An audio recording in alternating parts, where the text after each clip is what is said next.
My ex-wife and her new husband demanded I triple my child support, so they never worry about money. What I discovered later wrecked their little fantasy. Sup Reddit. Never thought I'd be posting this here, but my brother swears it's Reddit gold, so here we are. Grab some popcorn and enjoy the show. I, 32 male, married Talia, 30 female when I was 26. She was a paralegal. I ran logistics for a freight company. We met through mutual friends, dated for 2 years, and got married. Standard stuff. About a year later, Talia announced she was pregnant. Said she miscalculated her cycle, forgot to take her pill a couple times. I didn't think much of it. These things happen, right? Our daughter Nola was born 9 months later. Full term, healthy. I loved her immediately. Did all the dad stuff. Diapers, late nights, the works. Thought I was living the dream. Parenthood put a spotlight on every crack in our marriage. Add a screaming infant and suddenly we're arguing about laundry, sleep, who sacrificed more. Classic new parent drama. Around the time Nola turned 2, things got weird. Money started disappearing from our joint savings. When I asked Talia, she'd claim groceries, Nola's stuff, household expenses. But the numbers didn't add up. Then I noticed charges that made no sense. Random cash withdrawals. Weird transactions to online payment processors. Hotel stays when she claimed to be working late. I started documenting everything. Over 8 months, she'd burned through nearly $18,000. The breaking point came when I checked my personal savings account, the one I'd been building since before we even met, and found it damn near empty. $22,000 gone. I called the bank.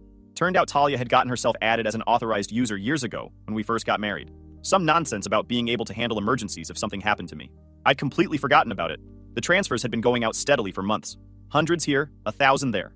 All to her personal checking account. That night, I confronted her. What the heck is this? I shoved the bank statements across the kitchen table. She barely glanced at them. I needed that money. For what? That's my business. It's my business when you're draining my personal savings account. That's $40,000 gone, Talia. We can rebuild it. We? I built that. That was my money from before we even got married. She just stared at me with this dead expression. No guilt, no remorse, just cold calculation like she'd been caught but didn't really care. So what now? You gonna divorce me? Already called my lawyer. You've got 30 days to move out. You can't kick me out of my own house. Watch me. I'm the only one on the mortgage. You just stole $40,000 from me. My lawyer's pretty confident the judge will see things my way. She moved in with her mother 2 weeks later. Took Nola temporarily. I didn't fight it. Figured we'd sort custody through the courts like adults. The divorce took 8 months. 8. My lawyer pushed hard on the theft issue. Hired a financial expert who traced every dollar. Turned out Talia had a gambling problem. Online poker mostly. The money I'd earned and saved for years had been thrown away on bad beats and tilt sessions. Her lawyer tried to argue it was marital assets, that addiction was a disease, that she deserved compassion. The judge wasn't having it. Mrs. Talia deliberately concealed her gambling activities and systematically drained the plaintiff's personal savings account, funds that predated the marriage. This goes beyond marital asset division and constitutes financial misconduct and theft. The final divorce decree was brutal for her. I got the house, she got jack squat for spousal support. Judge said her gambling addiction and theft disqualified her from alimony. Child support was calculated fairly based on our incomes, but the judge also ordered her to repay $20,000 of what she'd stolen in installments over 3 years. The financial expert could only definitively trace $20,000 back to her gambling. The rest had been cash withdrawals with no paper trail, so the judge could only order restitution on what was provable. She tried to negotiate that down. Judge refused. You have acknowledged these expenditures occurred. The financial analysis shows the money trail for at least $20,000. You will repay what we can prove you stole. We split custody roughly 50-50. Nola was with me Monday afternoon through Thursday morning, with Talia Thursday afternoon through Monday morning. Despite everything, I never brought up the paternity doubts. I'd raised Nola. My name was on the birth certificate. Figured that was that. The $20,000 she owed me started coming in monthly. $555. Automatic and court-ordered. Felt good watching that money trickle back in. For about 6 months after the divorce, life was stable. I paid child support, handled my share of expenses, showed up to events. Thought we'd reached some kind of equilibrium. Then Talia met Corin. About 6 months post-divorce, Talia started mentioning someone new. Corin. I met him once at one of Nola's soccer games. Boat shoes, popped collar, looking like every finance bro stereotype come to life. Gave me an overly firm handshake, called me chief, talked about his career in wealth management for 15 minutes straight. Must be rough though, paying child support, he said, like he was commiserating. It's what fathers do. Right. Still, adds up, I bet. They got engaged fast, maybe 4 months later. Corin moved into Talia's apartment. Nola mentioned he'd taken over with his stuff, constantly on his laptop talking about big deals, but never actually going to an office. He's okay, Nola said when I asked. Kind of annoying. Always home, eats all the good snacks. Does he work? She shrugged. Says he works from home. Mostly watches TV. Then Corin started calling me. The first time he wanted to touch base about Nola's expenses. Just making sure we're on the same page, he said. It's already in the divorce decree. Right. I just think we should formalize communication. For efficiency. The decree covers it. The second call came a week later. Talia mentioned you split soccer fees 50-50. Given your income level, maybe you should cover more, like 70-30. That would really help us out. The decree says 50-50. Your income's probably increased though. And honestly, Talia's struggling financially. That repayment thing is killing us. She stole that money. She's paying it back. That's how consequences work. Water under the bridge, man. If Talia wants to modify support, she can file with the court. Stop calling me. The third call was the kicker. I've been looking at your child support payment, and frankly, it's not enough. Talia's cutting back her hours at work. Wants to be more present for Nola. Family first, you know? She's voluntarily reducing her income and expects me to compensate? It's about priorities. If you're living with her, why aren't you covering the gap? Silence. Then, that's really none of your business. But my income is your business? You're Nola's father. You have responsibilities, which I'm meeting. If you keep calling, I'm documenting it as harassment and filing a restraining order. You're trying to squeeze more money out of me while living rent-free in her apartment. I know exactly what you're doing. Get a real job, stop calling me, and maybe try actually contributing to the household instead of playing financial advisor on YouTube. He hung up. I immediately texted Talia. Your freeloader husband needs to stop calling me about money. If you want to modify support, file with the court. She responded 3 hours later. Corin's trying to help. Maybe if you were more reasonable, we wouldn't have to go through courts? Then he should understand that these things go through legal channels, not phone harassment. God, you're difficult. Nola deserves better financial support. She's getting exactly what the court calculated based on actual expenses and our incomes. The court calculated based on my old income. 2 weeks later, I got served with papers. Talia was petitioning to increase child support by 45%. The support modification trap. The petition listed all kinds of reasons why I should pay more. Nola's expenses had increased. Talia's income had decreased because she was working fewer hours to prioritize family time. I had the financial capacity to contribute more. She needed relief from the repayment order because it was creating financial hardship. What wasn't on paper was Corin's involvement, but I knew exactly whose idea this was. The guy was a freeloader who'd latched onto Talia, moved into her place without contributing anything, and decided my child support checks needed to be bigger to fund his lifestyle. I called my lawyer, laid out the situation. They're asking for a 45% increase, he said, reviewing the papers. They also want relief from the repayment order. Claims financial hardship. She created her own financial hardship by voluntarily reducing her hours and supporting a grown man who doesn't work. That's what we'll argue. Courts don't typically reward voluntary underemployment, especially when she's still under a repayment order for theft. Can they really get the repayment dismissed? Given that it was court-ordered restitution for stealing from you? Unlikely. But we'll need to show that her reduced income is a choice, not a necessity. Any evidence this new husband isn't contributing? He calls himself a wealth manager but doesn't have an actual job. Nola says he's always home, never goes to an office, just sits around talking about deals that never materialize. That's going to be very relevant. If there's another adult in the household who could be contributing but isn't, the court won't look favorably on asking you to compensate for his unemployment. I spent the next week compiling evidence. Receipts, bank statements, every shred of documentation showing what I actually spent on Nola versus what the child support calculation covered. It was easily double. Soccer league, art classes, school supplies, clothes shopping, medical copays. I covered way more than my legal obligation. But while doing all this paperwork, that old doubt crept back in. Nola didn't really look like me. Never had. Different eye color, different facial structure, different build. I'd chalked it up to genetics being weird. But now, the preliminary hearing was scheduled for 6 weeks out. In the meantime, Corin kept escalating. Started showing up at Nola's soccer games, sitting close to me in the stands, making comments.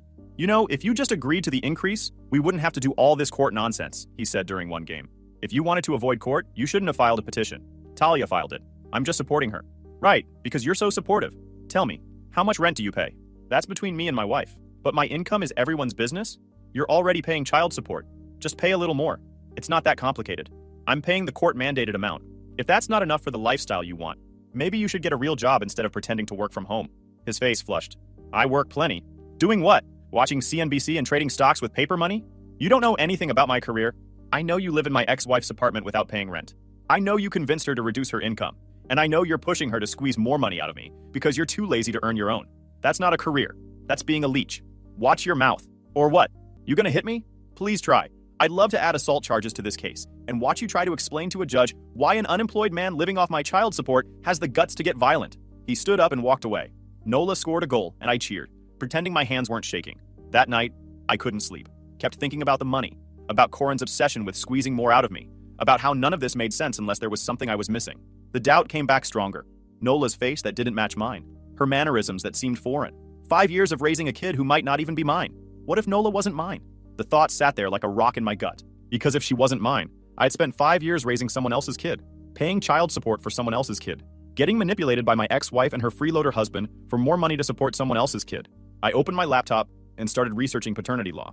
Turned out, in my state, if you're married when the kid is born, you're automatically the legal father. Doesn't matter if you're the biological father, the law assumes you are. Your name goes on the birth certificate, you're on the hook. End of story. But there's an exception. If you can prove paternity fraud, that the mother knowingly lied about paternity, you can petition to vacate it. Not easy, definitely not guaranteed, but possible. The more I read, the more I realized I needed to know the truth. Not just for the money, though that was part of it, but because I'd spent 5 years living a lie if my gut was right. I called my lawyer the next morning. I want a paternity test. Paternity. And that's going to complicate things. I don't care. Do it. Make it a condition of any support modification. They want more money? They agree to the test first. Non-negotiable. Silence on the other end. Then, you understand this could blow up your relationship with Nola, right? If she's mine, we'll deal with that conversation. If she's not, then I've been paying for someone else's kid while they try to squeeze me for more. I want confirmation before I pay another dime. I'll draft the counteroffer. Be prepared for fallout. My lawyer sent the counteroffer the next day. Simple terms. I would agree to discuss a support modification if Talia agreed to a court-ordered paternity test first. Talia's response came within hours. Not through her lawyer, through a series of increasingly unhinged text messages. You're questioning if Nola is yours? After 5 years? Are you freaking serious? This is insane. You're insane. Corin was right about you. You're just trying to get out of your responsibilities. You're a deadbeat. That's what you are. I didn't respond. Let my lawyer handle communication. She called me 17 times that evening. I didn't answer. Blocked her number after the 10th one. The custody exchange that week was supposed to happen at Nola's school. I showed up at the parking lot at 5:30 like always. Soccer practice was wrapping up, parents milling around, kids loading into cars. Talia's car was already there. She was standing next to it with Corin, both of them watching me pull in. Something about their posture, tense, aggressive, set off alarm bells. Nola ran over as I got out. Dad, did you see my goal today? I did. That was awesome. Talia walked over fast. Too fast. Her face was red, eyes wild. We need to talk. Right now. About what? About this paternity test nonsense you're pulling. That's between our lawyers. The heck it isn't. You're trying to abandon your daughter. I'm not abandoning anyone. I'm asking for medical confirmation before agreeing to increase my financial obligations. That's reasonable. She's 5 years old. You've been her father since she was born. You don't just get to decide she's not yours because you don't want to pay more money. Other parents were starting to notice. Kids stopping their conversations, phones coming out. This isn't the place for this, I said quietly. You don't get to decide that. Her voice was getting louder, that entitled edge sharp and cutting. You're her father. You don't just get to walk away when it's inconvenient. I'm asking for a paternity test as a condition of, you're abandoning your child because you're cheap. That's what this is. You'd rather save a few $100s than take care of your daughter. Nola was crying. Parents were pulling out phones. Corin just stood there watching like this was exactly what he wanted. A scene that would make me look like the bad guy. Talia, stop. You're scaring Nola. I'm scaring her? You're the one questioning if she's even yours. What kind of father does that? A father who's being asked to pay more money while supporting your unemployed husband. Now back up. She shoved me, both hands against my chest, hard enough to make me take a step back. Stop pushing me. She shoved me again.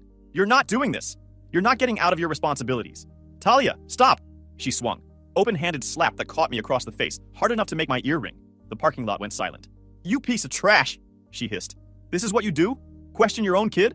I touched my face. It was already hot where she'd hit me. You just assaulted me in front of witnesses.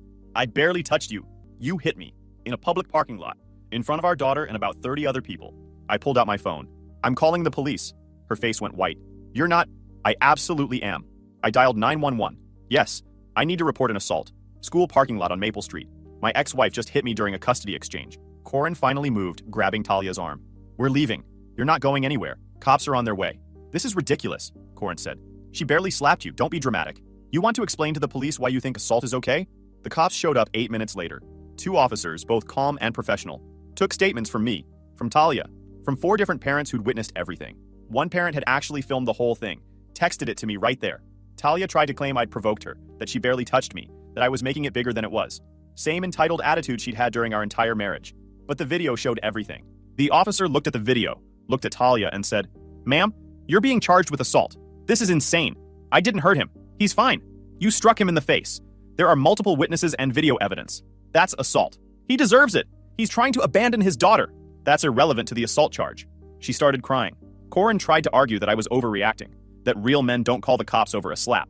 The officers didn't care. Wrote up the report, gave me a case number, told me I could request a restraining order if needed. I sat in my car in that parking lot for 20 minutes after everyone left, just processing. Talia had completely lost it. Hit me in public, in front of our kid, in front of witnesses and cameras. And I had it all documented. I called my lawyer that night. We need to file for the paternity test immediately. Not as a condition anymore. Just get it ordered. I'll file the motion first thing tomorrow. Given the assault and your stated concerns, the judge will likely approve it. Do it. The court ordered the DNA test 3 days later. Judge reviewed the assault report, watched the parking lot video, listened to my concerns about paternity doubt. Combined with the assault, the judge approved testing. Given these circumstances, documented assault, stated paternity concerns, and the respondent's violent reaction to a reasonable request, this court finds sufficient cause to order paternity testing. Talia tried to fight it. Her lawyer argued emotional harm, established parental relationship, best interests of the child. The judge shut it down. Ma'am, you assaulted the child's father in a public parking lot. If he is in fact the biological father, this test will confirm that, and we can proceed with the support modification. If he's not, then this entire support modification request is based on fraud. Either way, we're doing the test. The DNA collection happened at a lab. Mouth swabs, sealed containers, chain of custody documentation. Nola didn't understand why. Thought it was some medical thing. Talia looked like she might throw up the entire time. Corin waited in the lobby, probably too arrogant to show concern. The waiting was brutal. 3 weeks of knowing my entire life might change depending on what some lab results said. 3 weeks of Talia and Corin radio silent, except for bare minimum custody exchanges.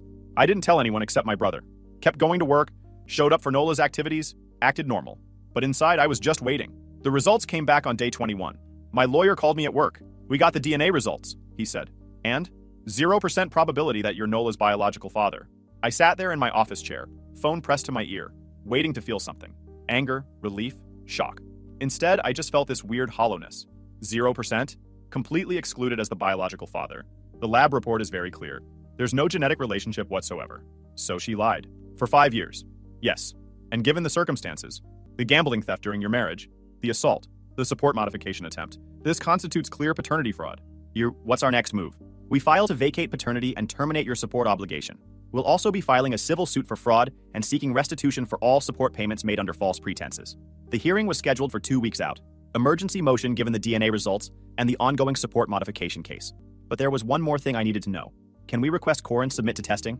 On what grounds? Call it a hunch. If she cheated on me, got pregnant, and has been lying about paternity, Corin shows up 6 months after our divorce, acting like he already knows everything about Nola. What if he's known all along? That's actually worth pursuing. I'll request it. The judge agreed, ordered Corin to submit DNA testing as well, to establish biological parentage and determine if there was prior knowledge of paternity fraud. Corin's test came back 5 days later. 50% DNA match. He was Nola's biological father. My lawyer called with the news and I just started laughing. Couldn't help it. The sheer audacity of it. Corin had spent months demanding I pay more money to raise his own kid while he sat at home pretending to work. There's one more thing, my lawyer said. We subpoenaed their text messages and emails as part of discovery. Found messages between them dated 10 months ago. They'd done one of those at-home ancestry DNA kits. Corin's results showed a paternal match to Nola. So they knew. They knew. For at least 10 months, they knew he was the biological father. And they still filed to increase your support, while he lived in her apartment without contributing to expenses. They didn't just commit fraud, they planned it. Everything clicked into place. The DNA kit Nola had mentioned. Corin showing up confident and pushy. The way he'd immediately started demanding more money. He wanted me to pay more to raise his own kid while he freeloaded.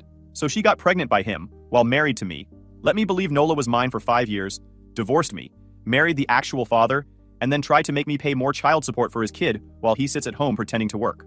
That's the situation, yes. And the text messages show they discussed it explicitly. There's one where he says, "Don't tell him yet. Keep collecting for now." This wasn't uncertainty. It was deliberate fraud. What happens now? We file to vacate paternity and terminate support. We'll also file civil fraud charges against both of them. The court may refer this for criminal prosecution given the deliberate deception. Can we get the money back? With this level of documented fraud? Absolutely. Plus damages. The hearing was brutal. Talia and Corin showed up looking destroyed. Talia could barely make eye contact. Corin kept whispering frantically to their lawyer. My lawyer presented everything. The DNA results showing zero paternity. The test showing Corin was the biological father. The text messages proving they knew the truth 10 months ago. The assault video. The police report. The pattern of financial exploitation going back to the gambling theft. The judge read through the documents with pure disgust on his face. So let me make sure I understand this correctly, he said, looking at Talia. You conceived a child with Mr. Corin while married to the plaintiff. You allowed him to believe he was the father for 5 years. You collected child support from him for approximately 2.5 years post-divorce, while simultaneously owing him repayment for funds you stole during the marriage. You then married the biological father. You confirmed his paternity via home DNA testing 10 months ago. And subsequently, you filed to increase child support from the non-biological father while living with the actual biological father, who contributes nothing to household expenses. Is that accurate? Talia's lawyer tried to interrupt, but the judge held up his hand. Ma'am, I'm asking you directly. It's complicated, Your Honor. It's not complicated. It's fraud. Clear, documented, deliberate fraud. He turned to Corin. And you, sir. When did you become aware you were the biological father? Corin's lawyer whispered something. Corin cleared his throat. About 10 months ago, Your Honor. Via home DNA testing? Yes. And you said nothing. Instead, you moved into the defendant's home, contributed nothing financially based on testimony, and actively pressured the plaintiff to increase child support payments for your own biological child. I was trying to ensure Nola had adequate support from the wrong person while you sat at home unemployed. My lawyer stood up.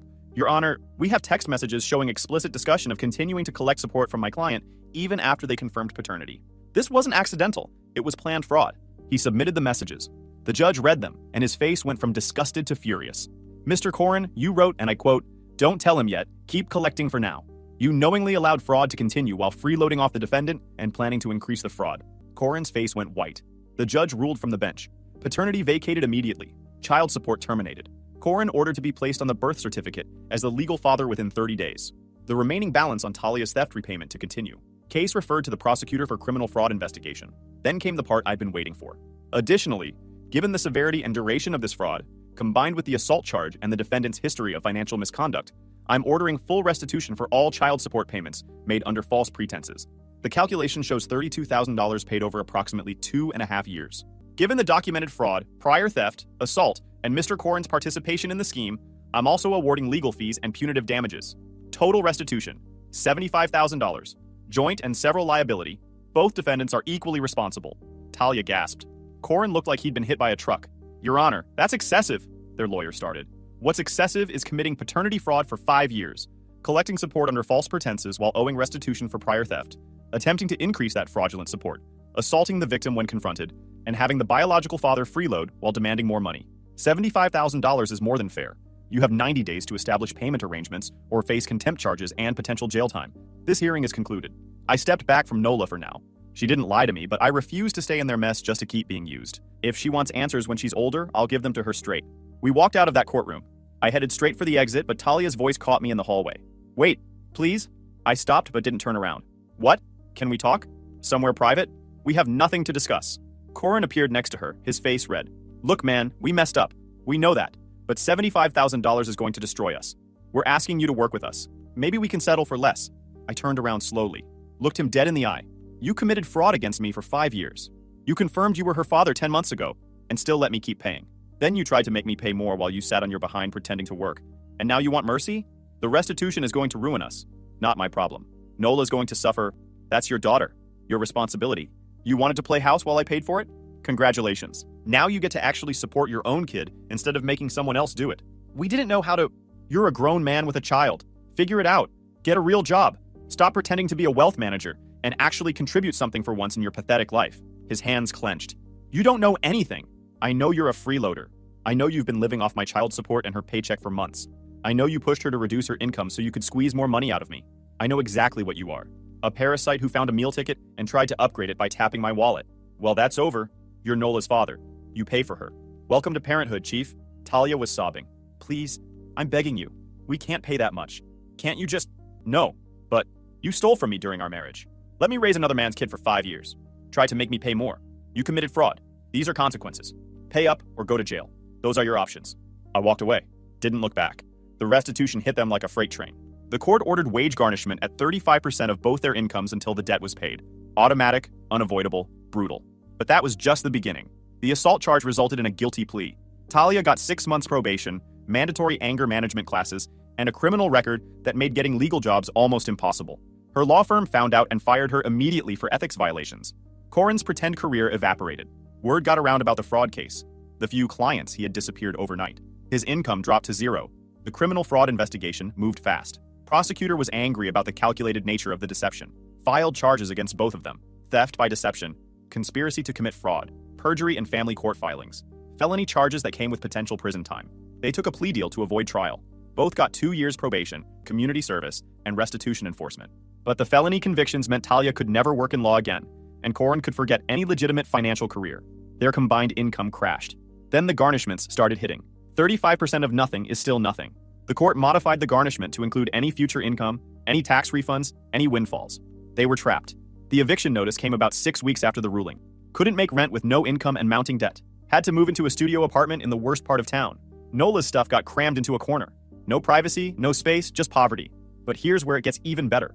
The stress destroyed Corin. Started having panic attacks. Couldn't sleep. Lost weight because they couldn't afford decent food. His precious ego couldn't handle going from wealth manager to unemployed felon paying restitution for fraud. He started having stress-induced health problems. High blood pressure, chest pain, constant anxiety, emergency room visits they couldn't afford, medical bills piling up on top of the restitution, the garnishments taking chunks of any money that came in from Talia's new retail job at minimum wage. Talia ended up working 2 retail jobs just to keep a roof over their heads. Folding clothes, running registers, coming home exhausted to their tiny apartment. She'd gone from paralegal at a corporate firm to retail clerk with a criminal record. Her LinkedIn still said legal professional. Reality said cashier at discount store, felon, fraud convict. Corin finally got a job. Warehouse work, loading trucks, moving inventory, minimum wage, back-breaking labor.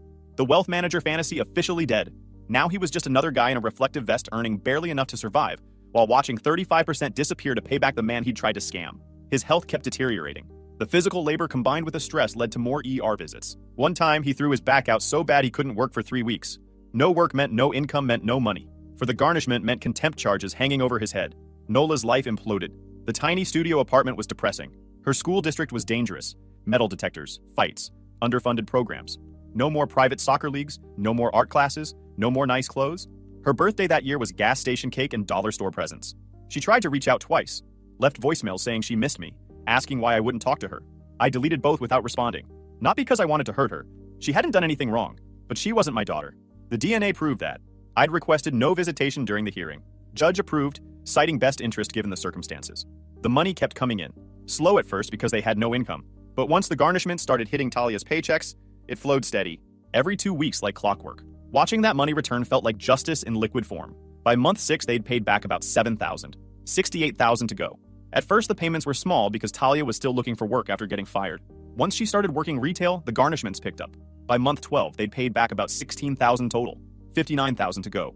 Talia had added a second job, and Corin finally got the warehouse gig, so the garnishments increased substantially. By month 18, they'd paid back about $27,000 total, $48,000 to go. The garnishment was destroying them, and there was nothing they could do about it. They tried once more to negotiate, sent a letter through their lawyer offering to settle for $35,000 instead of $75,000. Our clients are experiencing severe financial hardship. The garnishment is unsustainable. They're requesting mercy. My lawyer responded, the court order stands. Full payment or contempt charges. Those are the options. Corin ended up in the ER again. Stress-induced heart attack scare. Turned out to be anxiety, but the medical bills were real. $5,000 they didn't have. The hospital sued. More garnishments, more debt. His health spiraled. Lost 40 pounds in 6 months. Looked like a ghost. The cocky finance bro who'd called me chief and demanded more money was gone. Now he was just a broken man working a manual labor job he could barely handle, watching his paycheck disappear to pay back the guy he'd defrauded. Talia wasn't much better. Working 70 hours a week between 2 jobs, coming home to a studio apartment she could barely afford, dealing with a husband whose health was falling apart. The gambling addict who'd stolen $40,000 and committed paternity fraud now couldn't even afford groceries. The criminal probation officers were ruthless. Random substance tests, weekly check-ins, community service requirements. Miss one appointment and they'd violate probation, which meant jail time. The stress was constant, grinding, inescapable. People in their social circle found out about the fraud case. Word spread fast. Friends disappeared. Family stopped talking to them. Talia's mother wouldn't even return her calls. They were pariahs. Corin tried calling me again from a new number. I picked up by accident. We need to talk about the payments, he said. His voice sounded destroyed, tired, defeated, broken. No, we don't. Please, just listen. I'm begging you. The medical bills are burying us. I can't work anymore. My back's destroyed, and my blood pressure's through the roof. We're going to end up homeless. Should have thought about that before you committed fraud. I know we messed up. You didn't mess up. You calculated, planned, and executed a fraud scheme. For months.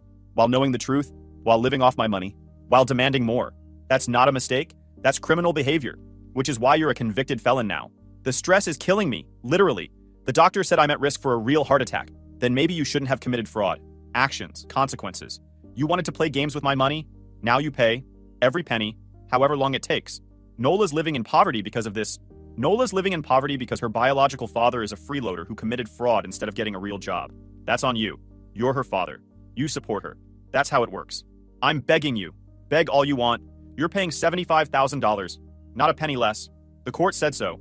If you don't like it, take it up with the judge. Oh wait, you can't, because you're a convicted felon on probation. Funny how that works. I hung up, blocked the number. The payments continued. Slow, steady, relentless.